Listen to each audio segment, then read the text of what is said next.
Amigos, vamos relembrar para vocês os jogadores, os 23 convocados para os 2 amistosos e a Copa América. Goleiros, o Dorival chamou o Alisson e o Ederson, que não puderam estar na última data FIFA, e o Bento, né? Goleiro do Atlético Paranaense, que foi o titular nos últimos jogos e volta agora, provavelmente, para ser o terceiro goleiro. Nas laterais, apenas 3 jogadores, o Danilo, 4, perdão. O Danilo, o Ian Couto, o Arana, jogador do Galo, e o Wendel, jogador do Porto. Na zaga, o Dorival chamou o Beraldo, que estava na última convocação, o Marquinhos, que está de volta à seleção, Gabriel Magalhães, que está de volta à seleção, Militão, que está de volta à seleção, e o Beraldo, que se mantém na lista, estava na última data FIFA, ele não chamou o Murilo do Palmeiras e o Fabrício Bruno do Flamengo, que certamente será debate aqui para a gente. E aí no meio-campo, o Dorival convocou o Bruno Guimarães, o João Gomes, o Douglas Luiz, o Andreas Pereira e o Paquetá. O Casemiro, cuja expectativa foi criada, vai, não vai, tá fora. E para o ataque, convocou o Endrick, vou ler na ordem, Vinícius Júnior, Rodrigo, Rafinha, Endrick, Savinho, Gabriel Martinelli e a grande novidade do dia, da lista, que é o Evanilson, jogador do Porto. Ele é provavelmente o jogador brasileiro com a melhor média na temporada. Ele marcou 20 gols em 39 jogos, fora 5 assistências, contando todas as competições do Porto. É uma novidade que a gente assiste na seleção brasileira testada para o ataque. Saiu do Fluminense para o Porto, né? Exato, tem 24 anos, é jovem, um jogador jovem.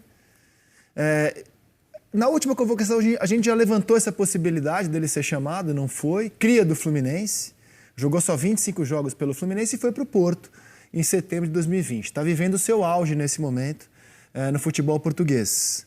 Evanilson. No total, ele tem 59 gols em 150 jogos e na temporada, como eu disse, ele é provavelmente o brasileiro com a melhor média. 24 gols em 39 jogos, joga mais 5 assistências. No Porto do que jogava no Fluminense. Sim. É um jogador de, assim, ele é um centroavante, mas é um jogador de movimentação, que não fica só aquele cara preso na área, se movimenta, cai para os lados também. Um pouco parecido com o Richarlison também, né? Vou esmiuçar os números dele, Liga dos Campeões, ele tem 7 jogos, 4 gols. Liga Portuguesa, 25 jogos, 13 gols. Taça de Portugal, 5 jogos, 7 gols. E a Taça da Liga de Portugal, 2 jogos e nenhum gol. Esses 4 gols da Liga dos Campeões foi contra o Real Antwerp, mas, enfim, é Liga dos Campeões, está jogando lá. E é um dos principais jogadores do time. Eu gostei muito da convocação de maneira geral, dos nomes. Os únicos ali que eu acho que estavam diferentes da minha lista seria o Bremer no lugar do Beraldo, mas como eu disse, falava que antes do início da convocação do Dorival, o Beraldo acho que era um jogador importante de ter na lista, e a aparição do Evanilson, que eu acho que foi uma solução também interessante que o Dorival encontrou para uma posição que é o que a gente está falando aqui. Não tem um nome, a gente vai bater ali em Pedro, Richarlison, mas a verdade é que a gente não tem o Endrick, que imagino eu, que deve começar como titular, mas a gente não tem um outro jogador. Faz tempo que a gente não suspira por um centroavante brasileiro, né, Grafa? Na sua posição, assim. Faz tempo que a gente não tem uau, que jogador. Vamos testar mais um agora. A gente suspira hoje pelo Endrick e eu tenho muita expectativa pelo futuro do Vitor Roque, que hoje é banco do Barcelona, está tendo dificuldade lá, para mim normal essa dificuldade. Como é que você viu a convocação do Evanilson, Grafa? Eu vejo como uma surpresa, até porque ele não figurou nas últimas, né? Nem pré-lista, nem foi cogitado para substituir. Tanto é que o Galeno, que joga ao lado dele do Porto, foi convocado, o PP foi convocado também, duas convocações antes, e ele não. É um jogador que se assemelha mais à característica do Richarlison, que pode fazer esse camisa 9, esse centroavante. A mudança de sistema de jogo, a característica, a gente tem muitos pontas hoje, né? E a gente não tem um camisa 10 específico. Isso, consequentemente, acaba aniquilando os camisas 9, né? E os camisas 10 também. Mas, assim, a gente conversava em off aqui pela mobilidade desses jogadores de frente da seleção brasileira, que podem jogar em várias posições, mas eu vejo um pouco de dificuldade numa mudança de sistema de jogo. Mas, assim, pelo que vem atuando, tanto é que o Evanilson, ele colocou o Taremi no banco. O Taremi é um dos grandes nomes do Porto nos últimos anos, o atacante iraniano. E ele é banco do Evanilson no Porto. Eu acho que é válido, acho que toda a sua convocação tem um jogador dessa característica, que seja surpresa, que está vivendo um bom momento. Eu acho que essa convocação, Rezete, desculpa, Imagina. ela mostra um problema que a gente tem que começar a abrir os olhos aqui no futebol brasileiro. A gente convocou 5 pontas, né? Que a gente até contou, 5 pontos. e um meia armador, que é o Paquetá. Vini... Você considera Vini ponta, assim? Ponta, jogadores Rodrigo que atuam também pelo se considera lado. ponta? Vini, Rodrigo, Martinelli, Rafinha e o Savinho, que pode fazer as duas. São 5 pontos. 5 pontos e um meia armador, que é o Paquetá. O Andrés vai ser um meia armador na necessidade, mas não é um meia armador, né? Então, assim, e o Brasil sempre foi o país dos meias. E o Rodrigo dos pode camisas jogar 10, como meia mas que armador. é uma improvisação também, improvisação. né? Quem melhor fez dele é isso sair na da Copa do Mundo foi o Neymar. Foi o Neymar Ex-ponta e um jogador que Exatamente. atuou de Então, camisa 10. Eu acho que a gente parou de formar esse jogador, que é um jogador, assim, fundamental no futebol, que é o cara que arma o jogo, o camisa 10. A camisa Tem é um poucos no simbolismo. mundo hoje, hein, bons, né? Mas poucos. nós fomos um país muito rico sempre nessa produção. E eu acho que isso mostra um pouco essa forma como a grande maioria dos times no Brasil atua. Muita velocidade pelos lados, e aí por isso forma-se muitos pontas, e isso está indo para a seleção brasileira. A seleção hoje não tem um cara que se pegue a bola no meio e fale, vamos jogar aqui, na hora que o jogo está ruim, chama o jogo, toca a bola e vai para cá e vai para cá. Assim, dá um exemplo do Real Madrid. Tem o Kroos e o Modric, já estão numa curva de descida da carreira, assim, né? Meias armadores, assim. Então, pode ser um problema o que mundial. virou o Griezmann hoje em dia, né? O Griezmann é esse jogador, virou esse jogador. Real hoje tem em o dia. Bellingham que faz essa Foi função, mas transformado não é um nesse camisa jogador. 10. Não é um camisa 10. Pode ser um problema no mundo, pode ser um problema, de repente, que o futebol mudou. Eu acho que não é é no mais mundo. assim. Mas eu acho... Desculpa. Não. Eu acho que ainda faz falta no nosso futebol um cara desse, um meio armador. Um cara que saiba jogar. O Everton Ribeiro, por exemplo, do Bahia. Bernardo Silva, o Arrascaeta, quem mais? O Rafael Veiga, no Palmeiras. Enfim, eu acho que faz falta esse tipo de jogador. Eu lembro, assim, dos meias que hoje despertam um suspiro. De Bruyne, que fisicamente está com problemas. O Griezmann, que virou esse jogador. Não era, mas de 18 para cá ele foi virando cada vez mais esse jogador. São poucos, cara. O Modric, que está em reta final de carreira. Eu acho essa discussão fascinante com relação à questão dos meias, porque eu acho que trata-se justamente disso. Acho que trata-se de uma mudança da forma que o jogo foi se modificando ao longo do tempo, e aí eu acho que aconteceu isso de fato, de você olhar e focar muito na questão do cara de velocidade, habilidoso, do drible que traz pra dentro e tal, e você acabou, de repente, esquecendo a formação. Atacante que define. De você jogar com dupla, as próprias duplas de atacantes, atacantes, a preferência de ter atacante que define, que marca bastante gols. A gente falou aqui de camisas 10. A gente falou do De Bruyne e do... Modric. O Modric. O Modric não tem um camisa 9 que joga à frente dele, mas o De Bruyne tem um camisa 9 que joga à frente dele. Ou seja, consequentemente, essa extinção dos camisa 10 está extinguindo os camisas 9 também. Agora, vamos por posição. No gol, Alisson, Bento e Ederson. Acho que aqui é gabarito. Gabarito. Né? Não tem. Gabarito. Gabarito. Faça ressalva, né, que o Furacão vai perder o seu goleiro titular para ser terceiro goleiro da Copa América. Mas é a vida, né? São até 9 rodadas em que, no momento, o líder do Campeonato Brasileiro pode perder o seu goleiro titular. E outra, não sei também se no meio de Copa América pode rolar a contratação do Bento, não. Porque eu acho, assim, é um jogador que eu acho que vai ter muita gente atrás dele nessa janela do meio do ano. Mas aqui é gabarito, né? Gabarito. Não tinha muito o que fugir desses 3. Nas laterais também não consigo imaginar gente diferente. Danilo, Ian Couto, Arana e Wendel. Não consigo imaginar nada diferente disso. O Wendel é um jogador que tem muita oscilação no Porto, mas ele foi convocado a primeira vez no momento onde ele estava bem, tinha tido uma grande atuação contra o Arsenal, como a gente lembrou aqui, e foi bem pela seleção brasileira. Então, acho que nada mais justo dele receber essa oportunidade de novo. Do Dorival, quem estava de esquerdo? O Ayrton Lucas e o Wendel. O Wendel jogou muito bem. O Galo vai perder um jogador importantíssimo. E é uma outra questão do nosso futebol também, né? Produção de laterais. Você vê, o Danilo é interminável, tá jogando por muito mérito dele, por ser um atleta mesmo assim, né? Literalmente, porque se cuida muito, mas também tá na última curva dele em seleção brasileira, né? Muitas vezes na Juve joga até de zagueiro, não joga nem de lateral. Hoje ele é zagueiro. Especialmente na direita, né? A gente tem uma crise generalizada, mas na direita ela tá bem escassa mesmo a nossa produção. Aí na zaga, aqui eu acho que dá uma discussão, cara. o Dorival convocou o Beraldo, Cara, Militão, Gabriel Magalhães e Marquinhos, eu acho que ninguém questiona, né? São os melhores zagueiros brasileiros. E o Beraldo? Eu acho que o Beraldo foi pelo pé esquerdo, sabia? Provavelmente. Porque ele tem 2 zagueiros destros e 2 zagueiros canhotos. Se ele leva o Fabrício e o Bremer, são destros também. Então, de repente, o Dorival imaginando um time de saída rápida com os zagueiros, o pé esquerdo ajuda muito nisso, E né? assim, a saída de bola do Beraldo também é o muito ponto boa, é um ponto forte forte do jogo dele. Beraldo não foi bem na última data FIFA pela seleção brasileira. O jogo contra a Inglaterra, eu achei que ele fez um bom jogo. Contra a Espanha, ele jogou Contra mal. a Espanha, ele jogou sofreu mal. demais. Teria uma opção, mas que ele já não testou na última data FIFA, que é o Murilo, ex-Corinthians, no Nottingham Forest, que também joga pela esquerda, mas acredito que um dia ele vai testar, está muito bem na Inglaterra. Mas o que me chama a atenção é a ausência do Fabrício Bruno, que joga pela direita. Só um parêntese, o Bremer, apesar de ser direito também, ele joga pela jogou esquerda. em linha de 4, jogou pela esquerda. Então, assim, me chama a atenção por quê? Porque o Fabrício Bruno jogou contra a Inglaterra e jogou muito bem. Foi um destaque positivo do Brasil. E aí me chama a atenção, é claro que quando eu vejo essa lista, eu acho que ele é abaixo. Acho não, seguramente. Ele é abaixo do Marquinhos e do Militão, que são os zagueiros que prioritariamente jogam pela direita, embora o Marquinhos, em qualquer posição do campo que você coloca, ele joga e já jogou pelo lado esquerdo da defesa também algumas vezes. Mas, assim, é inegável que Militão e Marquinhos são zagueiros superiores ao Fabrício Bruno, né? Em história, é inegável. No entanto, o Fabrício Bruno jogou pra caramba na última data FIFA e me chama a atenção ele não tá. Me chama a atenção.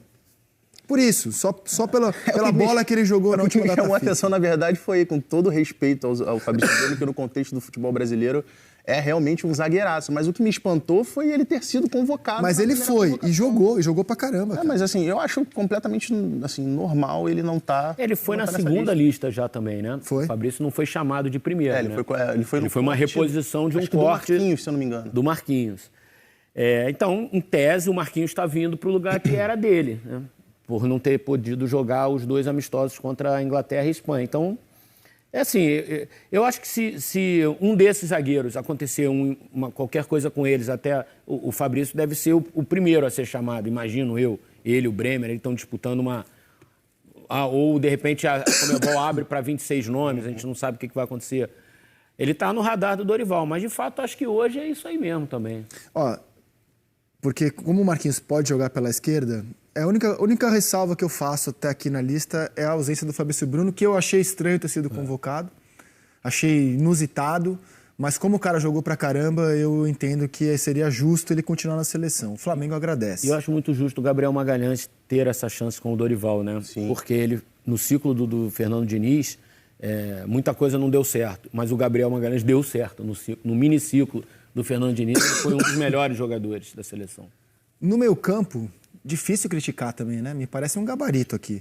Andreas Pereira, Bruno Guimarães, Douglas Luiz, João Gomes e Paquetá. Aquela questão que a gente estava conversando antes, né? Que eu até disse que eu também optaria só por levar os 3 volantes. A gente considerar o Andreas como um possível substituto do Paquetá, um meia mesmo.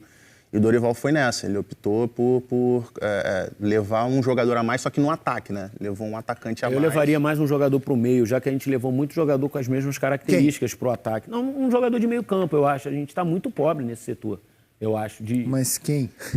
Não sei. Teria que pensar, assim. Eu levaria um meia, tentaria levar mais um meia. Não sei, porque se o Paquetá, digamos assim, o Paquetá é suspenso numa quartas de final, qual o meio campo que você arma? O Rodrigo tem que jogar. Aí vai ter que improvisar, né? Eu imagino que o Andréas seja o substituto imediato Rodrigo do Paquetá. pode também. Inclusive nos amistosos, quando o Paquetá saiu, o Andréas entrou. Mas aí você imagina, assim, por exemplo, se for o Rodrigo, digamos que o Dorival queira o Rodrigo ali. E aí, se o Rodrigo estiver jogando na direita, como titular, aí você já vai ter que mexer em 2 posições para ter que pôr o Rodrigo ali. Enfim, eu tentaria levar mais um meia. A gente levou 5 pontas. Talvez eu não levasse tantos pontos e levasse mais um jogador para o meio campo. Não, eu achei boa, Tade, só tô procurando qual seria esse jogador, porque o Veiga... Tem o Ederson, jogador da Atalanta, que é um jogador que imagino eu que esteja no radar. Poderia ser um jogador convocado, está fazendo uma boa temporada na Atalanta. A Atalanta se classificou agora. Ele não é um meia, né? Não, volante. Volante, assim. Falando como volante. Tá jogando muito mesmo. Tá jogando bem na Atalanta. A Atalanta, se eu não me engano, é quinta colocada. Quinta ou sexta tá na final da Liga Europa agora. Na final da Liga Europa, um jogador que está pretendido por clubes da da Premier League, acho que talvez pudesse ser um jogador a uma alternativa. Mas também, assim... Sim, mas de volante tem o Danilo também, que não veio, mas mesmo assim não vou dizer você que... não é alguém que você fica... Eu acho que o asterisco que o Eric colocou é o único asterisco. asterisco. A gente pensar, poxa, falta o meia, mas cadê esse meia? Que jogador é esse? Sim. Né? Talvez Difícil. o Dorival tenha pensado nisso também e não tenha encontrado, Difícil. né? Talvez. Difícil mesmo. E no ataque, Endrick, possível deixar de fora, depois do que ele fez, inclusive, na última data FIFA. Você não jamais vai deixar de fora Vinícius Júnior e Rodrigo, Martinelli também não.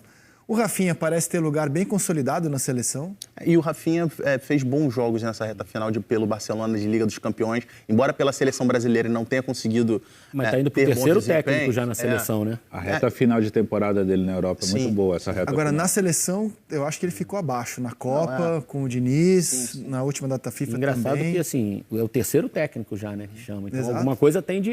Esse ele jogador tem pra caramba, ele de bom, volta, né? Porque né? o Tite foi titular na Copa, com o Diniz ele foi titular e com o Dorival também, né? Ele começou como titular, não começou o jogo contra a Inglaterra? Começou. Começou.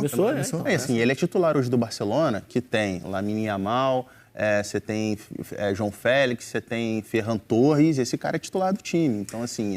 E aí seria curioso se ele chamasse... Ele tem. Não, claro que ele tem. Seria curioso se ele chamasse o Vitor Roque, que é reserva, e não chamasse. Mas o Vitor Roque não é pelo momento se ele chamasse. Sim. É por vislumbrar, como o Diniz vislumbrava, por exemplo, um futuro de jogador de primeira prateleira. O Vitor Roque seria uma alternativa, assim, não estou dizendo que eu chamaria, mas é o jogador que eu destaco assim como alternativa que poderia estar numa aposta de futuro, Talvez porque o presente dele realmente... Talvez para o lugar que foi convocado o Evanilson, porque, assim, eu imagino que a expectativa... O João Pedro também que pudesse ser, poderia ser chamado também, né? Eu falo do Vitor Roque porque quando o Endrick chegar no Real Madrid, é bem possível que ele atravesse uma situação semelhante à do Vitor Roque no Barcelona. Semelhante. Ainda mais com a chegada do Mbappé. Ele não vai chegar no Real Madrid e vai jogar de cara com Vinícius Júnior, Rodrigo e Mbappé. Difícil, tem algumas coisas assim que diferenciam. Assim. O Vitor Roque, a expectativa em torno dele, sabia-se que ele não ia chegar lá como titular, até porque o titular da posição onde ele está acostumado a jogar é o Lewandowski. Mas imaginava-se que ele fosse conseguir ter muito mais minutos do que ele acabou tendo. A verdade é que ele não caiu na graça do Xavi. O Xavi já deixou claramente que não foi uma contratação que ele pediu, não é um jogador que exatamente ele conta. Na verdade, hoje, o staff dele está muito mais preocupado em conseguir buscar um lugar para ele ter minutos na próxima temporada, que eu acho que é muito diferente da situação do Endrick. O Endrick está chegando no Real Madrid abraçado pelo Carlo Ancelotti, abraçado pelos jogadores. Tem todo um entorno ali que está querendo receber o Endrick. Também acho que, principalmente se chegar o Mbappé, ele não vai chegar jogando. Mas eu acho que o entorno é muito diferente, acho que o ambiente é muito diferente do que o ambiente que o Vitor Roque chegou no Barcelona. Você acha que o staff está ajudando ou atrapalhando o Vitor Roque? Cara, eu não sei se é difícil, porque a gente... É difícil porque a gente não tem... Quando o empresário dele vai dar uma entrevista para uma rádio espanhola, criticando o Xavi, dizendo que o jogador tem que ter mais minutos, que o Xavi isso, que o Xavi aquilo, que o Xavi isso, que o Xavi aquilo, e sem o Vitor Roque tá dando razão para a torcida gostar dele, querê-lo em campo, eu acho que ele só atrapalha. Àquela altura imaginava-se, estava muito claro que o Xavi não seria o treinador do Barcelona para a próxima temporada. E aí eu acho que ele entrou numa dessas, tipo, meio que fazer essa cobrança. Mais um motivo. Mais minutos. Só que aí deu uma reviravolta e hoje existe a possibilidade do Xavi ser o treinador do Barcelona na próxima Imagina se temporada. quando o Vinícius Júnior não era utilizado pelo Zidane, o Zidane escalava ele de ala esquerda e o Xavi é uma bandeira do Barcelona. Se o staff do Vinícius Júnior fosse detonar o Zidane na época, que bobagem que teria sido aquilo para a carreira do Vinícius Júnior. Eu acho que o staff do Vitor Roque fez uma grande bobagem ao dar essa entrevista, mas enfim, é a minha opinião. E é um jogador assim, em quem a gente pode projetar um futuro de seleção brasileira. Hoje eu acho que não dá para cobrar, faltou o Vitor Roque, né? Ou seja, não temos grandes polêmicas, é isso? Não, o Dorival deixou aberto ali numa das respostas que ele conversou com o Richarlison, né? E que o Richarlison teria informado a comissão técnica que está com uma lesão na panturrilha, que ainda nem foi anunciada pelo Tottenham oficialmente, mas que ele já avisou a comissão técnica que estava com essa lesão. Eu não sei se nessa resposta do Dorival tem um indicativo de que o Richarlison estaria convocado, porque partiu dele próprio falar isso, do Dorival falar. Ou se não mesmo, assim, foi só uma justificativa mesmo que ele quis dar, um exemplo que ele quis dar da comunicação que eles têm com os atletas, assim. Porque me parece que se o Richarlison tivesse em condições, talvez ele estivesse disputando essa vaga com o Evanilson, né? Eu fiquei com essa sensação. Então eu fiquei um pouco na dúvida, assim, se o Richarlison, se não tivesse lesionado, seria o jogador dessa posição possível, e não o Evanilson, né? Que foi o titular dele na última data FIFA. O Endrick entrou nos 2 jogos, fez história, se tornou o jogador mais jovem a marcar em Wembley na história do futebol profissional, depois marcou no Bernabéu, futura casa dele. Será que a gente... E o Dorival fez questão de assim, ó, calma, não vou pô-lo de titular depois do jogo da Inglaterra, e ele foi banco contra a Espanha. Será que a gente vai ter um Endrick titular na Copa América, Grafa? Cara, tem essa possibilidade, né? Da maneira que ele joga, né? De ser esse jogador agudo, de não ser só um ponta, né? De jogar mais centralizado também. Eu acho que ele dá essa opção pro Dorival, né? Mas a gente sabe da força que o próprio Rafinha tem no grupo, né? Contra a Inglaterra foi Rafinha, Rodrigo e Vini, né? Sim, os pontas, tudo bem, vai ser Vini, alguém na direita e vai ter um centroavante, provavelmente. Será que esse moleque menor de idade vai ser o titular da Copa América? Hoje e assim, depois da temporada que ele está fazendo? Até porque o grupo do Brasil não é um grupo tão forte, teoricamente, né? O Brasil acho que vai ter condições de passar tranquilo. E tem 2 amistosos antes para testar também. Tem os amistosos México, também, Estados mas Unidos, ele tem chances. Eu não consigo cravar que será titular, mas ele tem grande chance. Ele chega bem cotado para ser titular, por tudo que ele já mostrou na seleção nos últimos 2 amistosos e o que vem jogando no Palmeiras. Não vive um grande momento no Palmeiras, não é aquele mesmo Endrick que nós tínhamos no final do ano passado, até no comecinho da temporada, mas ele chega com credibilidade para ser titular. Para te responder, Rizek, eu acho que se o amistoso fosse amanhã, ele não começaria como titular. Eu acho que começaria Rafinha, Rodrigo e Vini Júnior, como começou contra a Inglaterra. Mas isso amanhã, se fosse amanhã o jogo, assim, na minha opinião. E aí o Endrick ia remar lá junto com a galera para ganhar uma posição em campo. Mas assim, é minha opinião. Se o Dorival começar com ele titular, está muito bem começado também. Hoje seria o meu titular como centroavante da seleção. Se a gente for pegar para ver o ataque, a gente vê ali que tem 2 jogadores muito estabelecidos por posição. Na esquerda joga Martinelli e Vinícius Júnior, na direita Rafinha, Rodrigo, e no ataque Endrick com o Evanilson, e tem o Savinho, que jogou mais pela esquerda, mas que até bateu um papo com vocês essa semana aqui, falando que prefere jogar pela direita, então é um jogador que é um pouco mais híbrido. Então, se a gente pensar lá na frente, e os times do Dorival, se a gente for pegar para ver nos últimos anos, o Dorival gosta de jogar com esse atacante exatamente. O Rodrigo, particularmente, eu acho que o Rodrigo ele faz a diferença fazendo esse movimento da ponta para o meio. Tem muita gente que acha, não, o Rodrigo pode ser o meio e tal. Eu acho que de maneira eventual, mas eu acho que o melhor dele não cometi um erro, né? Eu falei que o Richarlison foi titular, não. Não, foi o Rodrigo. O ataque foi Rafinha, Rodrigo e Vinícius Júnior.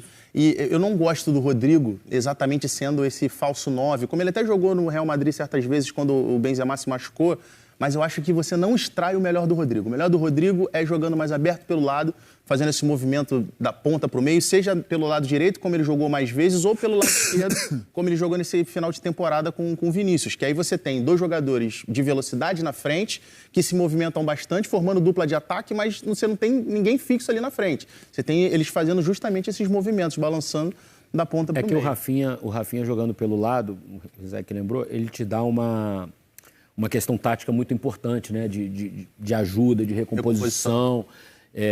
Ainda mais jogando com um lateral experiente, que é o Danilo, que não vai subir toda hora, que é um jogador mais, né, de subir na boa, não é de apoio constante, né? Então, assim, e o fato de ter muitos pontas me leva a crer que ele vai querer jogar com ponta. Não, e o outro fato importante, Arana sendo titular, você vai ter Arana e Vinícius Júnior do lado esquerdo, um lado esquerdo bem ofensivo. Então você vai ter que ter esse e não peso. Funcionou, né? Eu diria que a tendência... Não funcionou contra a Venezuela com o Diniz, né? Mas o Danilo deve ficar mais e o Rafinha jogar. Eu fiz a pergunta, mas concordando com o Eric na resposta, eu diria que a tendência é ele manter esse trio de ataque que ele usou como titular nos 2 jogos. Rafinha, Rodrigo e Vinícius Júnior. Acho que é a tendência mesmo, dele manter esse... Pode ser que os treinos deem a ele uma outra possibilidade, porque ali era quase que sem treino, né? Era na base da conversa, né? Claro. Era isso que eu ia argumentar agora. Eu acho que a questão dele ter utilizado ali o Rodrigo como essa espécie de falso 9 foi muito nessa situação ali emergencial, de primeiro contato. Então, vamos botar os caras que são mais cascudos, que têm mais conhecimento de Europa e tal.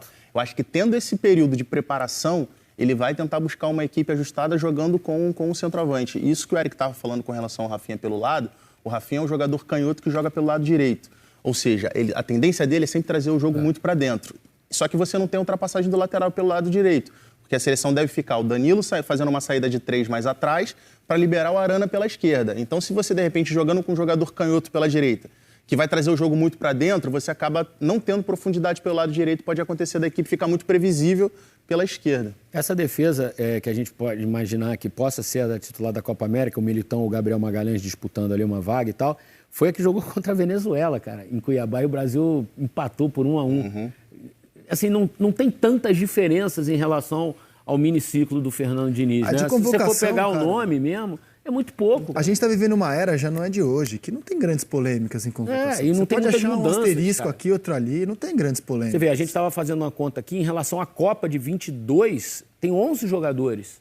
Então, a gente já está indo para 2 anos, para um ano e meio depois, cara, mudando pouco. São 11 jogadores que estavam na Copa. Muitos eram jovens e que teriam que continuar mesmo, né? O que me leva a crer que a nossa grande discussão hoje é modelo de jogo, cara. Não é de jogador. É isso. É da gente ter um modelo de jogo que torna a seleção novamente competitiva num grande torneio do futebol mundial.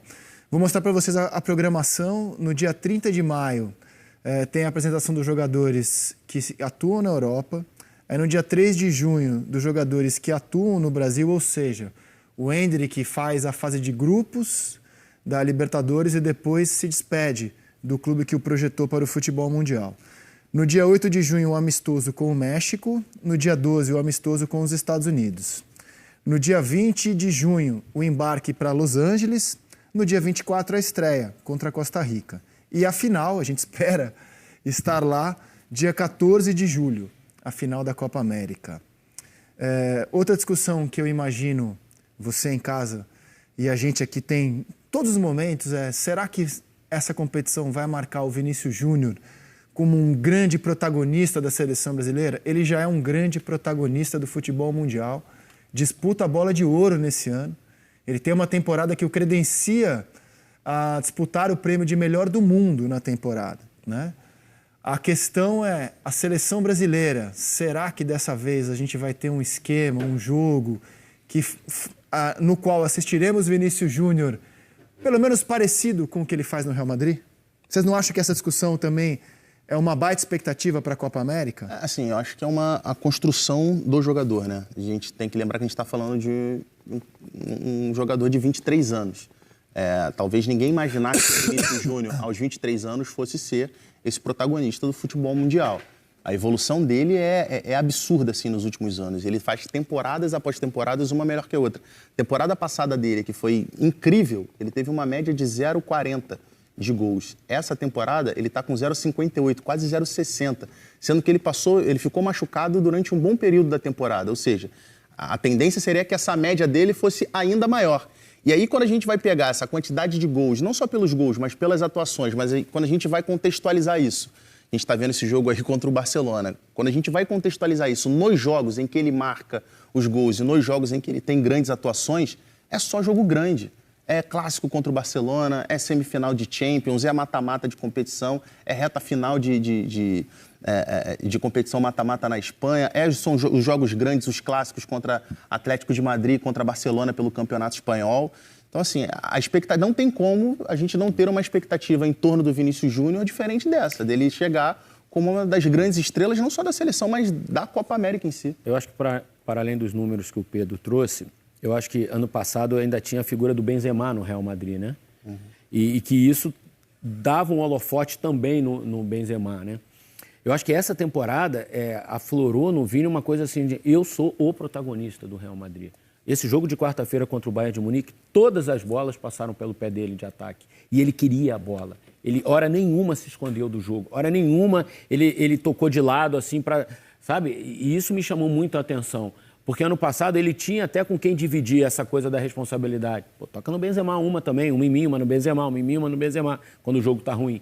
Esse jogo contra o Bayern de Munique na quarta-feira foi impressionante, porque ele participou praticamente de todos os ataques do Real Madrid. Todos os ataques passavam pelos pés dele.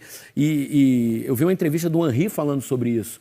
E o Henry falou assim, ele não fez gol, mas ele foi disparado o melhor jogador em campo, porque o Real Madrid, ele fez o Real Madrid jogar, ele fez o Real Madrid empurrar o Bayern de Munique para trás, ele que manteve a chama acesa o tempo inteiro. Então, assim, eu acho que isso é que despertou. Os números que o Pedro trouxe são maravilhosos, porque mostram evolução também nisso. Mas eu acho que a coisa da personalidade, assim mesmo, ele fala assim, ó, o Bernabéu hoje sabe que o cara do Real Madrid é o Vini Júnior. Eu acho que a própria luta dele contra o racismo, a forma com que ele se impôs, acho que tudo isso acho que ajudou... Despertou algo de personalidade nele, né? A gente estava aqui durante a coletiva, a gente estava na resenha aqui, eu estava falando com o Eric que o que tem me chamado muita atenção no Vini também é a forma com que ele está enxergando o jogo com muita inteligência. Porque a velocidade, o drible, a qualidade técnica, ele sempre teve demais. Mas o que eu tenho visto de muito diferente no Vini, nessas últimas 2 temporadas principalmente, é a forma com que ele enxerga o jogo. São passes de primeira, ele está driblando no momento certo, ele está arrancando no momento certo, ele está passando no momento certo. A forma com que ele consegue enxergar os companheiros, até às vezes quando ele tem que dar uma pisada no freio, você estava falando, né, de tocar a bola para trás, ele está fazendo isso no momento certo. Então a gente está falando de um jogador de 23 anos que ainda tem uma carreira inteira pela frente. E, cara, assim, a gente tem dificuldade de saber onde é que o Vini está batendo, se está batendo no teto ou qual é o teto desse jogador. Não, o teto está longe. É isso, só que ele só tem 23 anos. Sim, exato, por isso mesmo. Mas voltando um pouco no aspecto da sua pergunta, do Vini na seleção. A gente já teve esse debate com o próprio Neymar. Uhum. Como é que vai preparar a seleção o Neymar poder desempenhar? Eu acho que é o momento do Vinícius. É difícil o jogador replicar na seleção brasileira o que ele faz no clube? É difícil, é praticamente impossível, porque ele não tem o dia a dia, não tem o conhecimento dos companheiros. Na seleção, ele pode ter com o Rodrigo o conhecimento que ele tem com o Kroos, para o Kroos fazer um gesto com o braço e ele fazer o movimento. Na seleção, talvez não teria. E a gente cobra, a gente sabe que o Vinícius ainda na seleção não conseguiu desempenhar. O Neymar chega em 2014 na Copa com quantos anos? O Neymar chega com 22, na verdade. 22. Não, 22. Na Copa de 22. 14 ele não... Não, Neymar. Neymar, perdão. Neymar ele chega com a idade parecida. Ele tinha 17 em 2009 e 22 anos. 22 anos, parecida. E já tinha esse debate. Chegou 18 também. A seleção precisa jogar para ajudar o Neymar.